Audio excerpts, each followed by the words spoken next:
Let me tell you of the days of high adventure.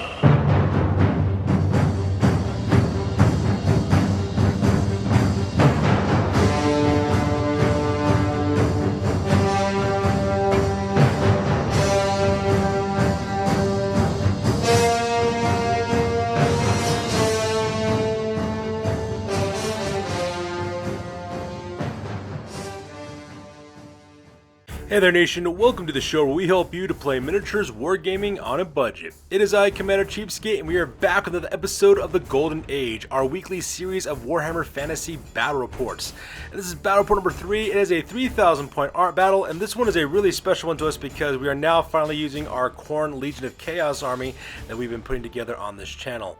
For those of you guys who have been watching our series Blood for the Blood God, you guys have been watching as we've been slowly painting up and assembling a 3,000 point Khorne Legion of Chaos army and for our studio, and so this is the very first battle report we get to debut those guys, and the best part about it is we're playing it at 3,000 points. So I'm going against my friend Odeth with his army, the Esoteric Order of the Thousand Suns, which is a 3,000 point Tzeentch Legion of Chaos army, and I'm bringing the Pilgrims of the Bloodwind spoil, my 3,000 point Khorne Legion of Chaos army. And I'm really excited to see exactly how these guys do on the table. So that being said, ladies and gentlemen, we'll play some background music real quick. If you want to see exactly what we're bringing for this one, go and pause it to take a look at your own leisure. And also, if you look in the description down below, we also have the army lists also there, so that way you can check those out too. So that being said, let's get this battle report on a roll. Crom, I've never prayed you before. I have no tongue for it. No one, not even you, will remember if we were good men or bad, why we fought, or why we died. No. All that matters is that two stood against many. That's what's important. Valor pleases you, Crom. So grant me one request. Grant me revenge. And if you do not listen, then the hell with you. Ladies and gentlemen, boys and girls, dying times here. Alright, so the scenario for this one is Battle Line with standard deployment as well as standard victory conditions. It is the most typical game of Warhammer Fantasy that we play on this channel. So with the scenario rules over, let's go and talk about the battle plan real fast. Alright, so here's an overhead shot of the entirety of the battlefield. As you can see, we're playing on a 4x6 table. My friend Odeth is deployed on the far side of the table, and I'm deployed on the near side of the table as well. And as you can see on the battlefield, we are fighting in the middle of a town with a bunch of farmland as well as some herds. We got what you call it, a pigsty right there on the right hand side, a chicken coop. We also got some cows. We also got fields of farming, of crops and things. So this one's going to be kind of like an interesting little battle report here. The problem with this battlefield, as you can see, there's a lot of sight blockers and line advancements blockers. So a lot of impassable terrains with the buildings and stuff. So because that's going to be kind of difficult to kind of weave our way through, which is actually kind of towards my opponent, our advantages, because we're both close combat oriented armies. So we'll be able to just kind of charge into each other and just try to like destroy each other at the same time. So pretty much my plan is hopefully I can get my opponent in a counter charge situation where I fight him in the middle of the town. I plan on doing that with my huge unit of Chaos Warriors as well as my Bloodletters, and hopefully chop those guys up as well. At the same time, attack on the flanks with my Blood Crushers left hand flank as well as my Chaos Knights on the right hand flank, and hopefully catch them in a full envelopment. And that's pretty much the plan I'm kind of going with on this one. Unfortunately for me though, because I am playing a Chaos Legion of Khorne army, I'm severely outnumbered. As you can see, my armor is actually kind of small opposed to my opponents, and that's because in a Khorne Legion of Chaos army, we are always outnumbered, but we are never outgunned. So I'm really excited to see exactly how these guys do in close combat. So that being said, ladies and gentlemen, let's go and talk about deployment real quick. Alright, so first of all, we start with the deployment for the Pilgrims of the Bloodwind spoil my army. So over here on the left hand side is the Crimson Riders. As you know, 3 Blood Crushers of Khorne. They have a musician as well as a standard bearer. They're cool with Hellblades as well as Juggernauts of Khorne. And that makes up my far left hand flank on this one. And the center deployment is where most of my army is located at. Up in the front on the top left-hand side, that is a unit called the Fangs of Nyr. It is unit 5 Chaos Warhounds. They're actually at the edge of my deployment area, and they're right in front of my Chaos Warriors. That huge formation of 30 Chaos Warriors of Khorne. They're called the Marked Men. They have a musician and standard bearer. They're packing great weapons as well as Chaos armor, so they got +2 to their strength, so they're really, really deadly. And also they got the Banner of Swiftness in that unit as well. And the reason why I've done that is, the reason why I put the Fangs near in front of this, because my Chaos Warriors do have Frenzy, so hopefully in order to kind of control their Frenzy, if I use my Fangs near as a blocking unit, so that way they can't charge unless I want them to, They'll help them, prevent them getting into some unfavorable charging conditions, and that's pretty much what I'm kind of going for with that unit there on the left-hand side. Meanwhile, on the right-hand side, that is a unit known as the Flayers of the 8 Points. It is a unit of 22 Bloodleaders of Khorne. They got Musician as well as Standard Bearer. Now, in that unit, I also got 2 characters. I have Skulltaker. He is the special character. He is a Herald of the Khorne special character. He's got the Lesser Locus of Abjuration, which means these guys have a 2-up magical resistance, as well as he's packing the Slayer Sword as well as a Cloak of Skulls, so he has to always accept challenges. He's got a really good Heroic Killing Blow Slayer Sword. He's also got a 4-up armor save, which is actually kind of nice as well. Also in that unit as well as the Sanguine Skinner. He is another Herald of Khorne. He's got the Battle Standard Bearer upgrade, so that way I have a BSB for my army. He's also got the Greater Locus of Fury as well as the Hellblade, which means now that unit also has Frenzy, which is also really important too. So they have a pretty high leadership score, so I'm not too worried about them, getting unfavorable charges, so I'm pretty happy about that one. And then finally on the right hand side, that is the general of my army. That is the Ragan Knight. He is a Demon Prince of Khorne. He is my general. He's equipped with Chaos Armor as well as Demonic Flight. He's got the Sword of Swift Slaying, so that way he has Always Strike First. He has Acid Ichor, so that way he can cause some vengeance if he gets wounded. Flaming Breath for obvious reasons. Poisonous Slimes, that way he has Poisonous Attack. Scaled Skin as well as Soul Feeder, so that way he gets a +1 armor save as well as regen some of his wounds for every 6 that he rolls in close combat. So he is just kitted out to kill and bring the pain. And so that pretty much makes up my surrender deployment here in the middle of the battlefield. And finally on the right hand side, I have another unit called the Scions of the Destroyer. It is a unit of 8 Chaos Knights of Khorne with Musician as well as Standard Bearer in that unit. They're equipped with Ensorcel weapons, Chaos Armor as well as shields. They have Barded Chaos Steeds, and they also have the War Banner, giving them 1-up for their combat resolution, which is also kind of important because there's only 9 of these guys in this unit, so I definitely need the 1-up combat res because I don't have a full rank. And that leading in that unit, of course, is Arbal the Destroyer. He's my Exalted Hero of Khorne. He's got a Chaos Armor as well as Shield. He's packing the Sword of Might, so he has a 6-up Strength. He's also got the Helm of Many Eyes, so that way he has, he always has Always Strike First. Now, it does give him Stupidity, but he also has Frenzy, which means he's also immune to Psychology, so that ends up working out for the best. And he's also mounted on a Barded Demonic mount, and that makes it my far right-hand deployment on this one. And finally, off to the side are my ambushing units. On the left-hand side, that is called the Flesh Terrors. It is unit 5 Flesh Shav of Khorne. They also got the Ambusher special rule. And of course, we got the big boy himself. We have Karanak, the Hound of Khorne. He's a special character with the Brass Collar of Khorne as well. And he actually has rerolls to hit and wound against my opponent's general, which is Skra'kalichaust, the Warden of Pathways. And that pretty much makes up my deployment on this one. Alright, so from there we go across the tabletop to the Esoteric Order of the Thousand Suns, over to his left-hand flank. On the far left-hand flank we have 2 units of 3 Screamers apiece. On the left-hand side is the Colors Out of Space, and the right-hand side is the Haunters of the Dark. Those are 2 units of Screamers of Tzeentch, and they have 3 Screamers per unit. And that pretty much makes up his left-hand flank on this one. So in the center of my opponent's army is where a majority of his force is located at. On the left-hand side there, that is the Shadow over Innsmouth. That is a Mutalith Vortex Beast. And right next on the right-hand side, that is a unit of 20 Pink Horrors of Tzeentch called the Dunwich Horrors. They have Standard Bearers with Musicians, as well as level 1 Lore of Tzeentch spell casting abilities. They have the Blue Fires of Tzeentch that they have. And then right next to him, right between the Chaos Warriors as well as the Pink Horrors, he's kind of hidden by that rune there. That is Skesis of Dark Crystals. He's the Battle Standard Bearer for this army. He's got the Mark of Tzeentch.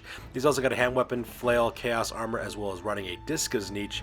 He's got the Enchanted Shield to give him the 1-up armor save, the Talisman of Preservation to give him a 3-up ward save, and the Third Eye of Tzeentch allowing him to reroll 1s on those ward saves. So the only way this guy can get a wound is if he rolls a 2 for his ward save as well. So he's the Hortense Unkillable build, which is actually pretty powerful.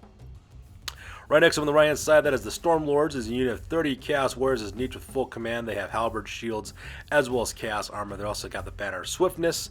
And then right in front are 2 Chaos Spawn of Tzeentch on the left-hand side. That guy is called the Eremite. On the right-hand side, that is the Rubicon. And that pretty much makes up Odeth's center deployment on this one. And finally, make up his right-hand flank. In the back on the left-hand side, that is Skra'kalichaust, the Warden of Pathways. He is a Demon Prince of Tzeentch. He's also the general for this army. He's also the level 4 Lore of Metal upgrade on him. He's got the Sword of Striking for +1 to hits. Charm Shield giving him a 2-up ward save against the first hit used against him. He's also got the Dragonbane giving him a 2-up ward save against flaming attacks. He's also got a Chaos Familiar, so that way he's level 5 with his spells, the number of spells he has, and +1 to his channeling attempts. He's also got Scaled Skin for the 1-up armor save, as well as Soul Feeder to regenerate any lost wounds that he has.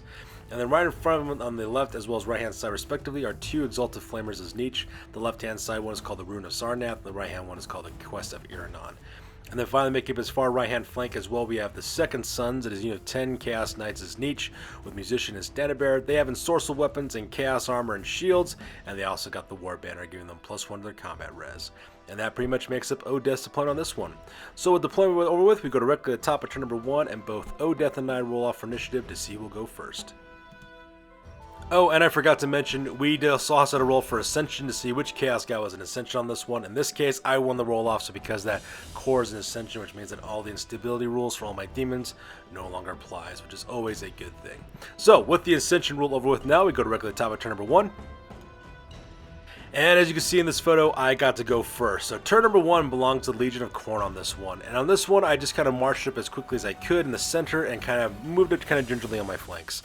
I am playing a Legion of Khorne army after all, so pretty much the tactic is to get charged in, get stuck in as quickly as possible, and chop them up while I still can.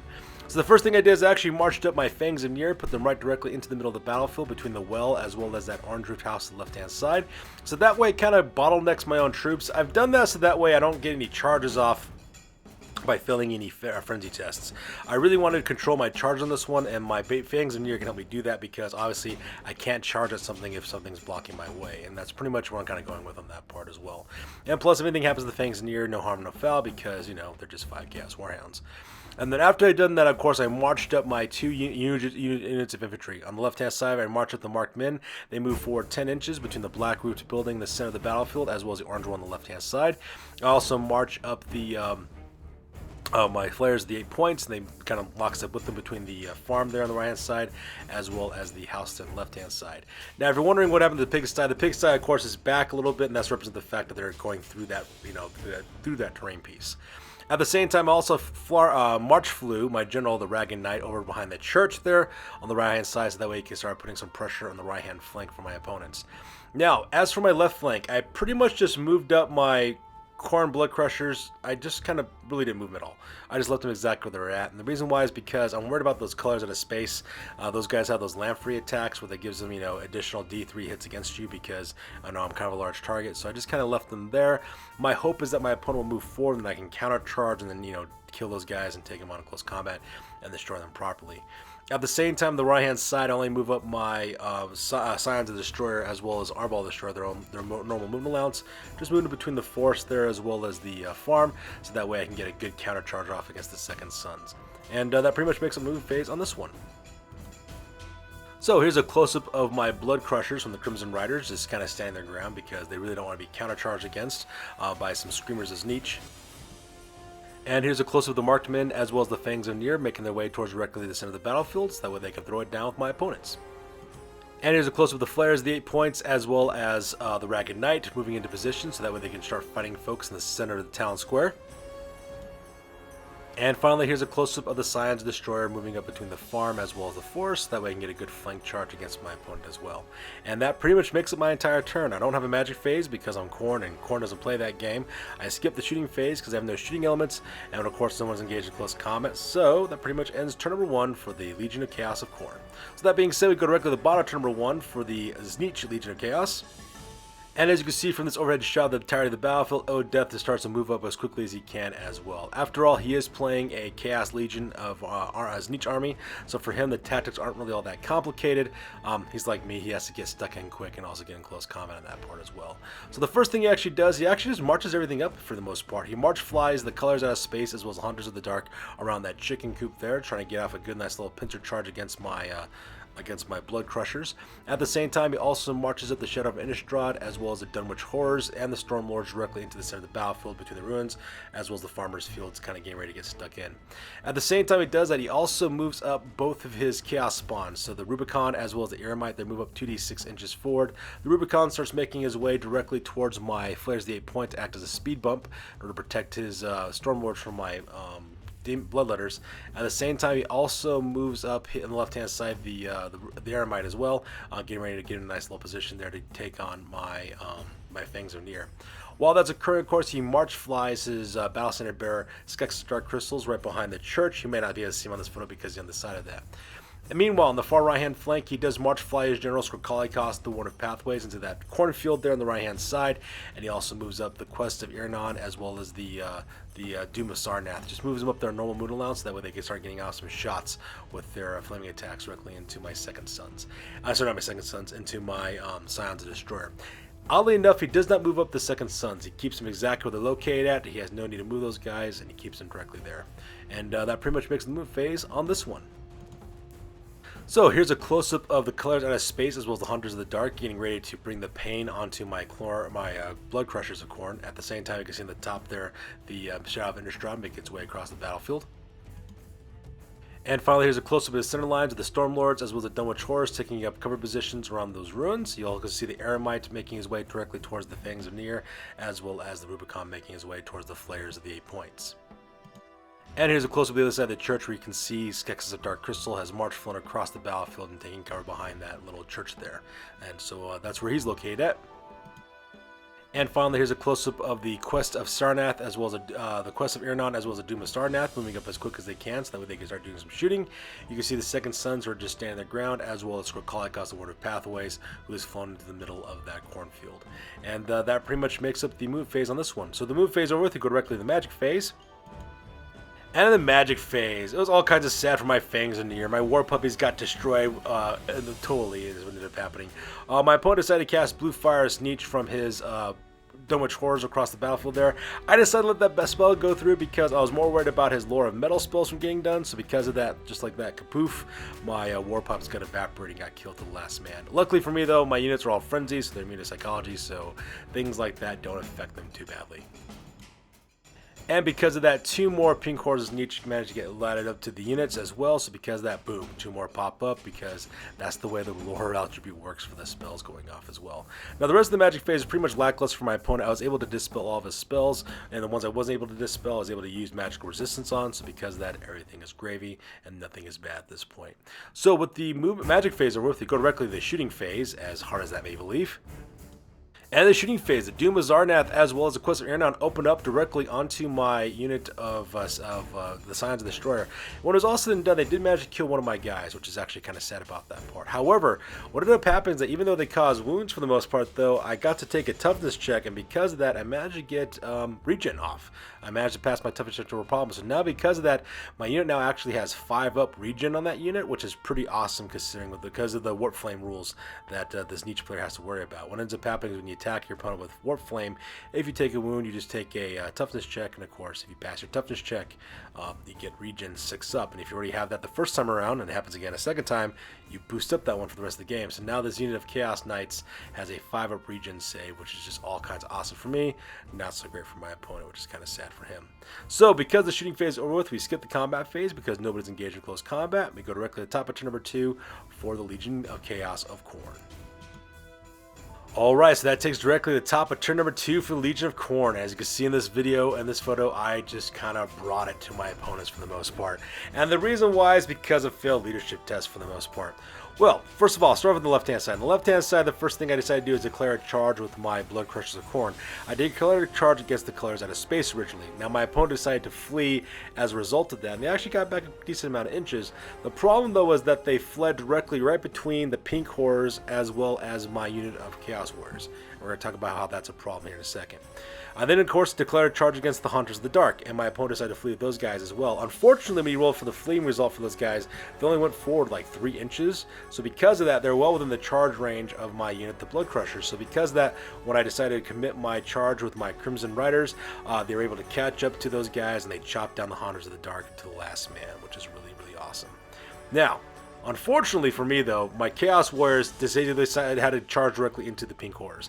And the reason why is because I failed my leadership check for my Frenzy check for the first time. I, of course, re-rolled it because I was within range of my Battle Center Bearer, but I failed that check as well, so because of that, bam, I have to go forward, and that's exactly what ended up happening. I ended up charging forward. Now, the colors out of space, of course, were right there, but because the colors out of space were fleeing, and my unit charged into them and overran them, they get cut down as well. So the matches like that, the 2 units of Screamers of Tzeentch are completely gone. And of course, I overran through them and go directly into the Pink Horrors. So just like that, my Chaos Warriors are now fighting against the Dunwich Horrors as well, which is kind of a rough situation to be in because that's clearly designed to be a tar pit unit, and that's a bad choice for me. Now, of course, at the same time, because my Chaos Warriors are charged in, I have to commit at this point. So, of course, I charge in with my Bloodletters of Khorne. The Skinners of the 8 points go directly into the Rubicon, the Chaos Spawn there on the right-hand side. I have no illusions about chopping those guys. I know I'm going to be able to do that no problem. I'll probably overrun through him, hit up the Eremite next, and then, you know, chop that guy up next round of combat. And of course, the bad part is I'll go to be countercharged by the Stormlords. But at this point, that's the, you know, I just have to do that at this point. I have no choice about it. The only real regret I really have is that my Chaos Warriors on the left-hand flank, their left flank is opened up to the Shadow of Innsmouth, and I do have to worry about that because that Meteorite Vortex of Beast can cause some problems in close combat if I'm not careful. Now, while that occurred, of course, on the far right-hand side, I had to take a Frenzy test once again with my Science Destroyer. Unfortunately for me, I failed that Frenzy test, and I was not within range of my Battle Standard Bearer, so I had to charge forward, and the closest unit, of course, was the Rune of Sarnath, which is actually, the Quest of Iranon, which is the flesh-colored Exalted Flamer on the left-hand side. So I had to charge directly into him, and now they're engaged in close combat as well. Luckily for me, I did pass my Dangerous Terrain test going through that hedge, so because I'm perfectly fine there. And since everybody's engaged in close combat, I decided to do, of course, charge directly with my general, go directly into his general as well, because I'm really excited to see exactly what my Demon Prince of Khorne can do against a Tzeentch Demon Prince. So I fly across the battlefield, and bam, just like that, both of them are fighting. Now, if you notice, both miniatures are actually outside the cornfield in the top. Ideally, they should be inside the cornfield, but unfortunately, I just could not fit those two miniatures in there, so I just kind of moved them out a little bit, so that way I don't damage the terrain piece as well. So, like I said, lots of charging going off in this turn. And then finally, of course, my ambushes arrive, both Karnak as well as the Flesh Terrors arrive on the scene, and I put them right behind the Second Sons to put some pressure on those guys, and that pretty much makes up my move phase on this one. So here's a close-up of my Blood Crushers from the Crimson Riders destroying the Haunters of the Dark, which is all kinds of awesome, I don't mind telling you. And here's a close-up of the Marked Men going directly into the Dunwich Horrors and destroying the colors out of space at the same time. And I'm really super excited to see how this combat goes because my Core Warriors have Frenzy, which means that all of my front rank fighters have 3 attacks apiece, and they're carrying great weapons. They get +2 strength, so they got 6 strength, 6, 3 strength, 6 attacks from the front rank, and then of course they got 6 attacks from there, so 19 strength 6 attacks going into the front rank. It's just gonna be all kinds of beautiful and awesome, and I'm looking forward to it as well. And here's a close-up, of course, of my Flares of the 8 points charging directly into the Rubicon. So now he's engaged in close combat. I have no illusions. I'm going to chop through that Chaos Spawn like it's nobody's business. And here's a close-up of my Science Destroyer charged directly into the Rune of Sarnath over the left-hand side, because that was the closest target, and I charged directly into him. Like I said before, I got really lucky on that part, managed to survive my Dangerous Terrain test, so that part's kind of cool. Pretty much what's probably happening with this guy. I'm probably going to destroy that guy, no problem, and then of course I'll overrun directly into the Quest of Iranon, and I'll have to take on that Exalted Flamer as well. The cool part about that, though, is that my Exalted hero, Arbal the Destroyer, will have to declare a challenge against the Rune of Sarnath, which is actually kind of funny because the Rune of Sarnath is actually a hero character, and so because that he is forced to accept, well, not forced to accept challenges, well, he has to because he can't go anywhere else. So it'll be kind of cool because if I manage to kill that guy, I'll be able to roll off on the Eyes of the Gods chart. And finally, here's a close-up of the Ragged Knight charging directly into Skra'kalichaust, the Warden of Pathways, as well as Karnak, as well as my Flesh Terrors showing up in their ambushing rolls. Managed to get both those units onto the table as well, and they're ready to look like the pounce onto the back of the Second Sons. So with the move phase over with, we skip the magic phase because I'm Khorne, and Khorne don't play that game. We skip shooting because I have no shooting elements, and we go directly to the combat phase. And in the combat phase, I was actually kind of surprised how well the combat phase actually kind of went. I managed to put 1 wound on Skra'kalichaust, the Warden of Pathways, and he managed to put 2 wounds back on me as well. And I was actually kind of surprised to see that actually happen. The reason why I was able to put that 1 wound is because I could re-roll my misses because I've always strike first, so that part was pretty nice as well. However, he is a Demon Prince of Tzeentch, so he does have really good ward saves as well as a pretty good armor save as well. The 1 wound went through because of the poison attacks that I get from his poison slam ability that he has, and got pretty lucky on that one. But anyways, those 2 guys are still engaged in close combat, so that's still going on. Meanwhile, combat between Arbal the Destroyer as well as the Quest of Sarnath, that part was really, really awesome. Also, not the Quest of Sarnath, the Rune of Sarnath. That one pretty awesome. I had to declare a challenge because, of course, Arbal the Destroyer has to roll on the Eyes of the Gods chart. So because that, I do have to declare a challenge, and because the Rune of Sarnath is technically a hero, he has to accept. So because of that, my guy had no problem whatsoever just putting the hurting on directly onto the Rune of Sarnath. After all, my Exalted hero is packing a great, he's also packing in the Sword of Might, so he has 6 up strength. He's also also got always strike first, so any attacks he misses, he can reroll and hit again with the Helm of Many Eyes. So needless to say, I put the hurting on that guy, killed him off right off the bat without any problems whatsoever. When I rolled up on the guards chart, I rolled a 7, so I got +1 attack. So now Arbol Destroyer has, I think, 6 attacks base now because he has Frenzy as well. And since they won, they overrun the course, and we go directly into the quest of Iranon, and so because of that guy will be engaged in close combat as well. And I'm really looking forward to that one because I do have a Doom Knight within my unit, so I'm thinking about sending my Doom Knight directly into that guy as well for the next turn because he has 3 attacks base because of his Frenzy. So technically speaking, he could finish that guy off if he's really lucky. So things are looking pretty good with the combat phase over here on the right hand side. Meanwhile, on the center of the battlefield, my Flayers, the 8 points, of course, had no problem killing off the Rubicon. If I remember correctly, I think Skulltaker was the one who managed to finish that guy off, no problem. So after he was dead, of course, we have to overrun, and we go directly into the Rubicon, the Eremite. So because that guy is engaged in close combat the next turn. And combat between the marked men as well as the Dunwich Horrors was an absolute slaughter for my opponent. It was all kinds of glorious. I managed to kill, I think, by the time it was all said and done, after I, of course, did all the killing and the combat res and everything else was all said and done, managed to kill, I think, what was it? There's only 6 of them left, if I remember correct. No, not 6. Yeah, there's only 6 of them left. So, yeah, that part was crazy. Managed to kill 14. Dunwich Horrors, managed to kill 14 peak horrors right off the bat, and that including the instability rules and everything else that was attached to it as well. So that part was freaking amazing. Just my guys were hi-hoing it with their great weapons and just chopping up pink horrors like it was nobody's business. Now, of course, I did lose 3 Chaos Warriors in the process of doing so. 1 from close combat attacks and pink horrors, and the other 2 came from the blue horrors special rule, if you could believe it or not. So those guys actually managed to pop a couple of my guys because they got split in half and became blue horrors, which is actually kind of crazy if you think about it, all things considered. The only unfortunate part was, of course, I did not manage to destroy the unit. So, and the reason why that's a sad, unfortunate case is because Chaos Demon units are unbreakable, which means that there is no risk of these guys fleeing the battlefield. So because of that, I'm stuck with them for another round, which is kind of a bad thing because if that Shadow over Innsmouth decides to charge me in the left-hand flank, I will be catching a pincer attack, and that's all kinds of bad. So that pretty much makes the combat phase there. So the combat phase over, we go directly to the bottom of turn number 2 for the Legion of Chaos of Tzeentch. Alright, so that takes us directly to dawn of turn number 2 for the Legion of Tzeentch, and this photo is taken after the move phase. As you can see in this photo, my opponent decided just to commit everything he had left and try to finish me off in close combat. So the first thing he does, of course, he declares a charge of the Shadow over Innsmouth. The Shadow over Innsmouth, of course, goes directly into the left-hand flank of my marked men, so that part's kind of rough. At the same time, though, I am not worried about that too much because I am playing Chaos Warriors, and these guys can chop through things like it's nobody's business. At the same time, my opponent decides to declare a charge of the Stormlords. They go directly into the front of the Flayers, the 8 points, so just like that, my Demon Chaos unit is now engaged in close combat. At the same time, he also declares a charge with his Exalted Hero, goes directly into the right-hand flank of that unit as well, catching me in a pincer. So that part is not so great. I'm not looking forward to that part, being outflanked like that. And once again, I get outflanked again. The Second Sons, the Knights, decide to charge forward, and they go directly into the right-hand flank of the Scions Destroyer. So now I'm caught in a pincer attack as well between the Exalted Hero, the Exalted Flamer, as well as 10 Chaos Knights in my right-hand flank, which is all kinds of bad too. And of course, our 2 generals, Skra'kalichaust, the Warden of Pathways, and the Dragon Knight, are still engaged in close combat as well. And that pretty much makes up the move phase for this one. So here's a close-up of the move phase here. You can see the Shadow of Innsmouth is now directly into the left-hand flank of my marked men. So not looking forward to that combat too much.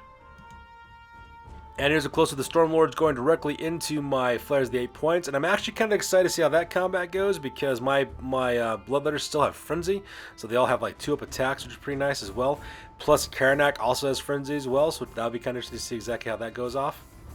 However, I am kind of worried about that Exalted here on my flank, though, because that guy has the Hortense build, which means he's pretty much unkillable. Only 1/6 of the wounds will go against him, especially if he declares a challenge, because he has to. And then, of course, my guy Skulltaker will have to fight him, so it'll be kind of interesting to see exactly how that combat goes as well.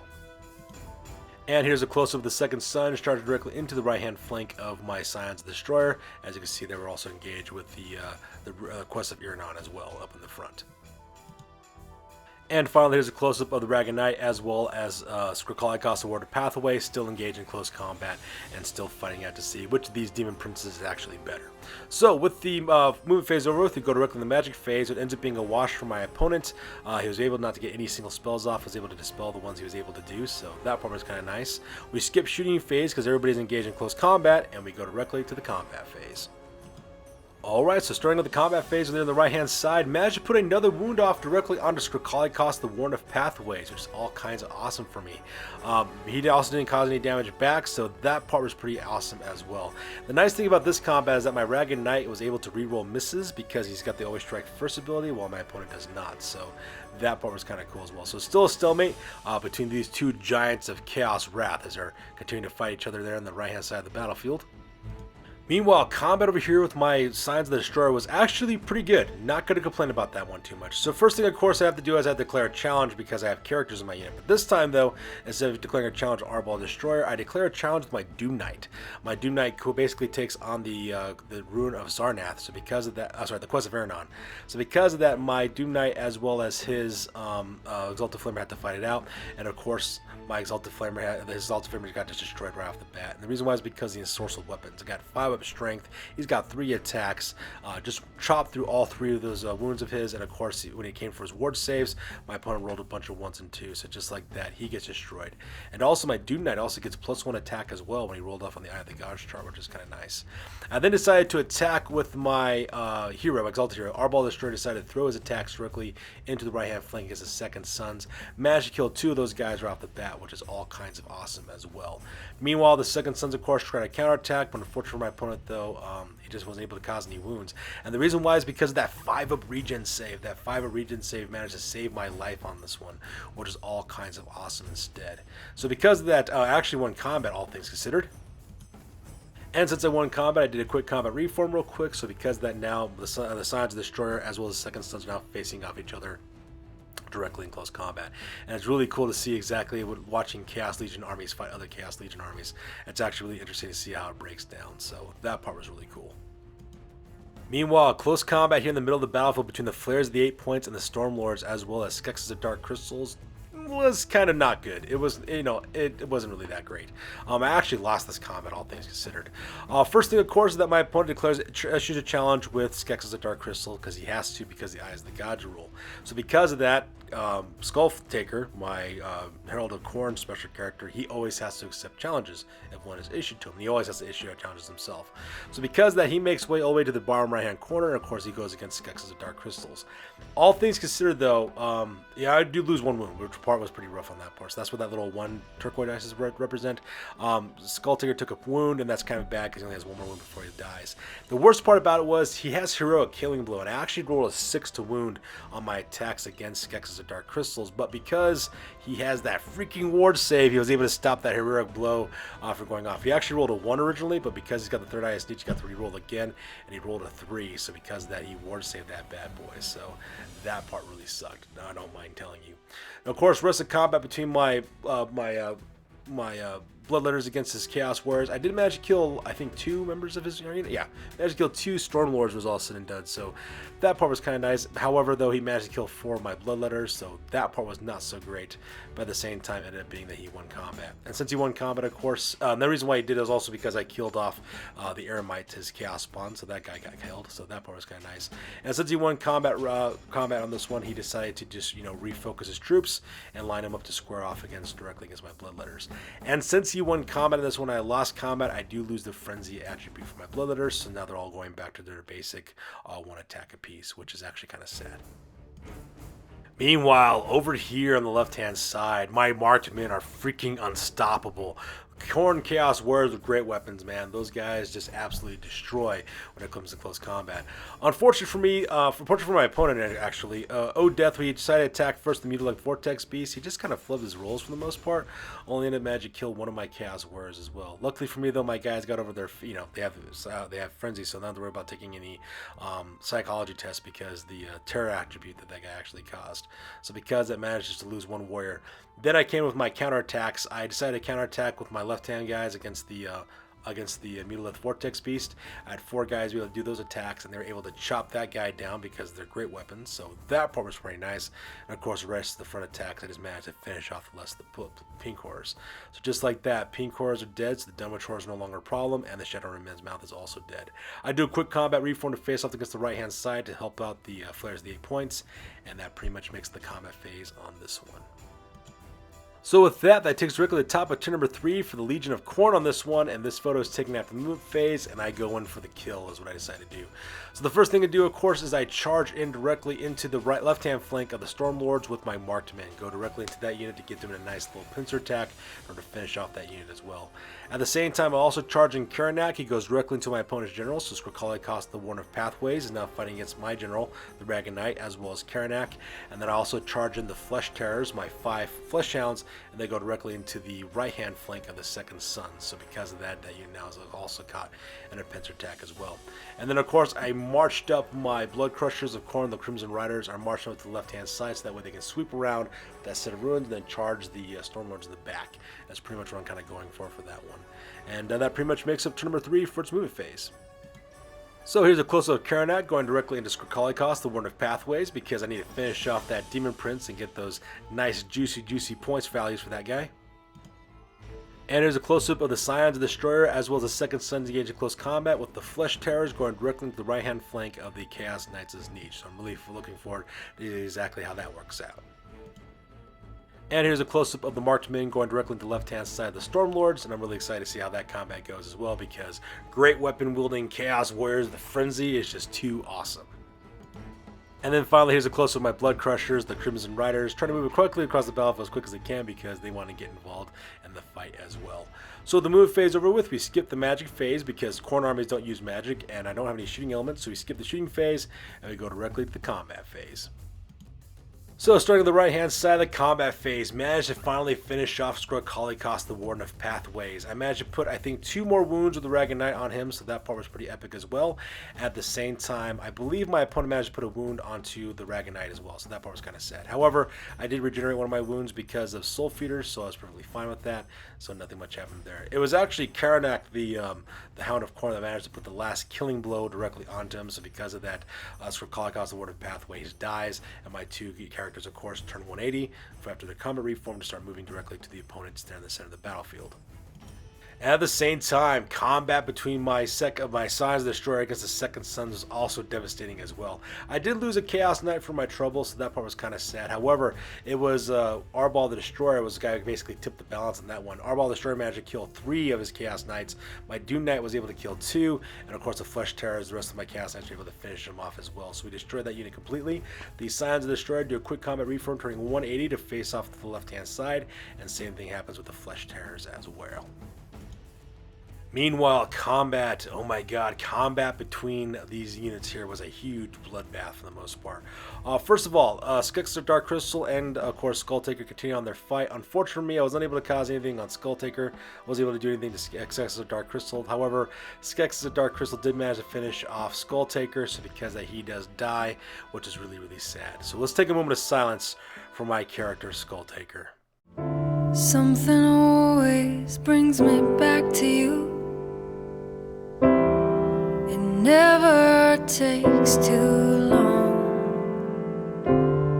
No matter what I say or do, I still feel you here till the moment I'm gone. Not gonna lie to you, I hate it when my characters die. It really does bother me. But anyways, so Skulltaker gets killed. In the end, the combat between the Stormlords as well as the Flayers at 8 points. They managed to kill 7 of my Bloodletters, so that part was kind of sad. However, my Bloodletters, though, were able to kill 5 members of the Stormlords as well, so that part was pretty cool. So, you know, I'll take what I can get at this point.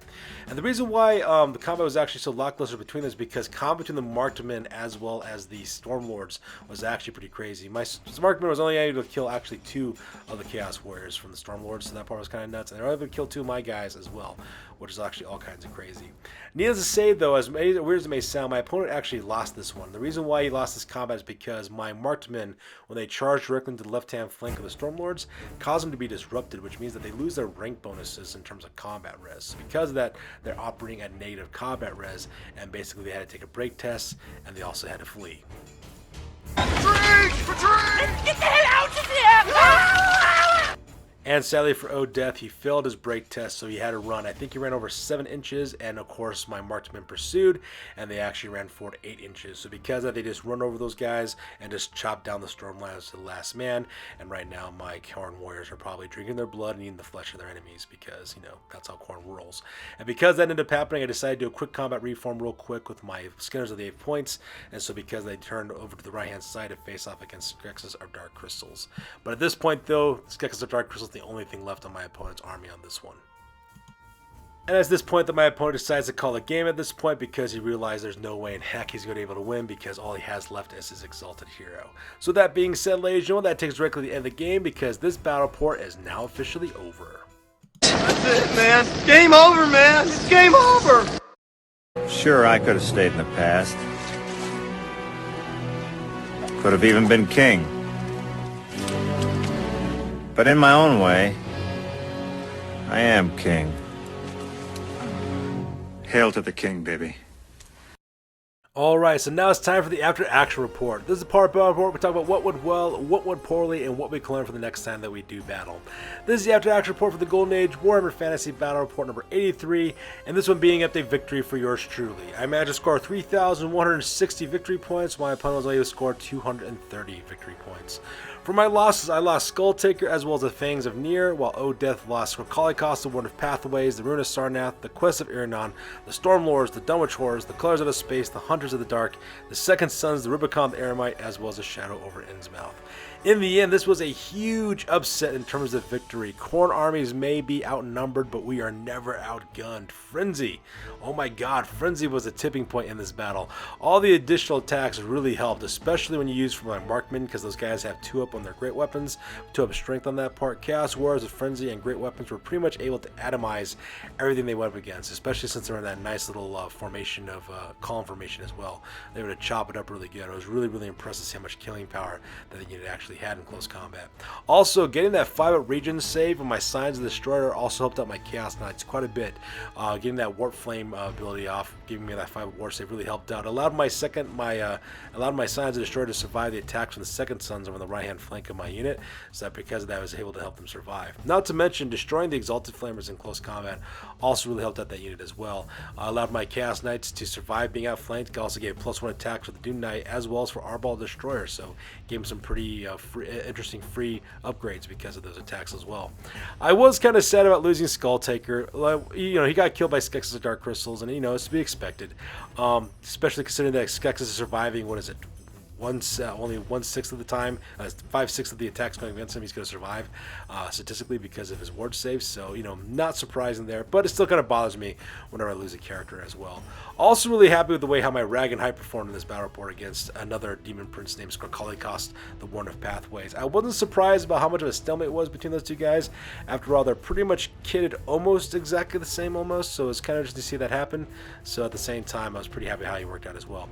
Plus that flank charge over the left-hand side with my Crimson Riders against the Hunters of the Dark, as well as the Color of Space, really helped me out as well. Allowed me to secure my left-hand flank for the most part. Also managed to destroy 2 units of Chaos Demons, which part was really awesome as well. So far, to be perfectly honest, I am loving the way that this army is performing.